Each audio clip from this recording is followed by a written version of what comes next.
చుక్క కూర రెండు కడిగి కట్ చేసుకొని ఈ విధంగా కట్ చేసుకున్నాను పులుసు కూర చేయటానికి. నాకు చేతైన విధంలో చేసి చూపిస్తా చూడండి ఫ్రెండ్స్. మీకు కూడా చేసుకోవటం ఎలా తెలిసిద్ది. మీరు ఎలా చేసుకుంటారు, నేను ఇలా చేస్తున్నాను చూడండి ఫ్రెండ్స్. లాస్ట్ దాకా కడిగి శుభ్రంగా తర్వాత కట్ చేసుకోవాలి. నేను అలా చేశాను. మీరు ముందు మాత్రం కట్ చేసి కడగొద్దు, కోసింత కడిగిన తర్వాతే కట్ చేసుకోవాలి ఫ్రెండ్స్. ఇంతకుముందు వీడియోలో కూడా నేను చెప్పాను, ఇలాగా అట్టే చేసుకోండి. ఇప్పుడు ఒక గ్లాస్ వాటర్ పోసి మనం మగ్గించుకుందాము.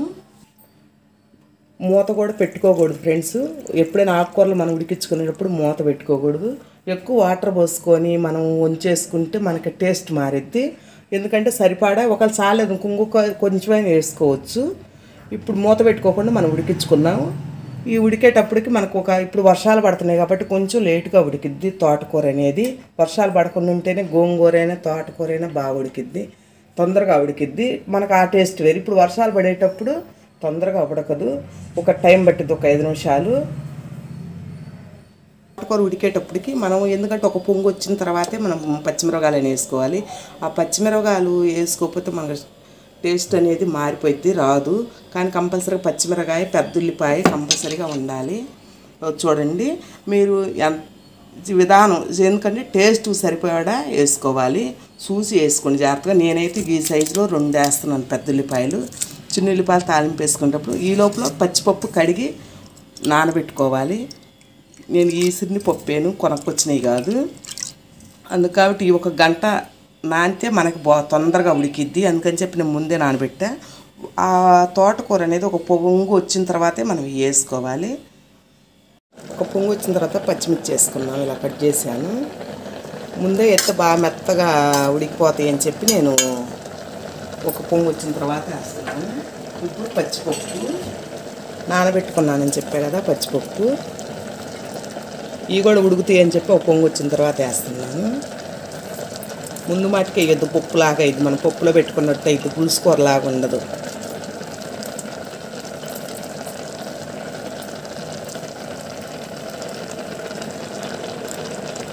ఒక స్పూను పసుపు వేసుకోవాలి. మనం ఏ కూరలో పసుపు వేసుకోవాలి కదా, ఇప్పుడు వేస్తున్నాను.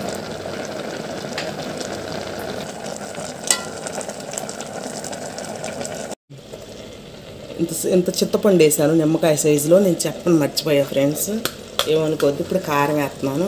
మనకు దగ్గర పడింది కదా, చూడండి ఉడికింది, నీరన్నీ అయిపోయినాయి, శుభ్రంగా లాగేసుకుంది. ఇప్పుడు మనం సరిపడా కారం వేసుకోవాలి. ఉప్పు ఇప్పుడైనా వేసుకోవచ్చు, లేదంటే ఎంపుకునేటప్పుడైనా ఉప్పు వేసుకోవచ్చు. కాకపోతే నేను ఇప్పుడు వేస్తున్నాను. రుచికి సరిపడా చూసి వేసుకోండి సాల్ట్. చూడండి ఉడికిపోయింది. మనం ఉప్పు కారం అన్నీ వేసాం కదా, ఉడికిపోయింది. ఇప్పుడు ఎంపుకొని తాలింపు వేసుకుందాం.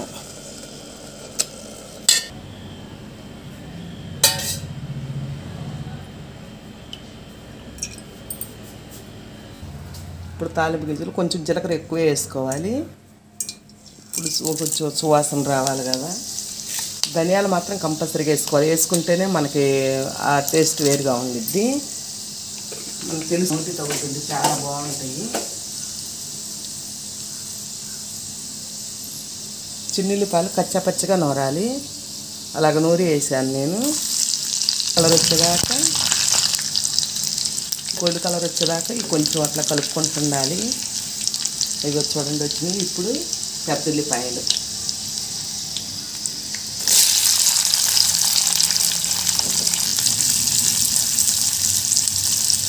ఈ కొంచెం మరీ కాకుండా కొంచెం కలర్ వచ్చేదాకా చాలు. ఎందుకంటే మనకు ఆ పచ్చి వాసన అనేది పోవటానికి. ఎక్కువ గోల్డ్ కలర్ వచ్చేదాకా అవసరం లేదు. చూడండి ఇలా సరిపోతాయి. ఎంత మగ్గితే మరి ఎక్కువ మగ్గాల్సిన అవసరం లేదు. ఇప్పుడు కరివేపాకు వేసుకుందాం.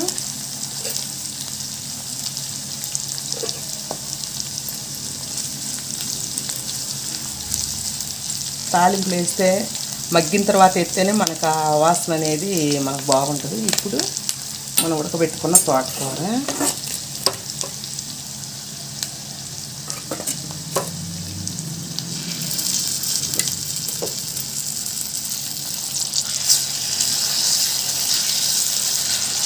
కొంచెం మగ్గనిద్దాము వేసి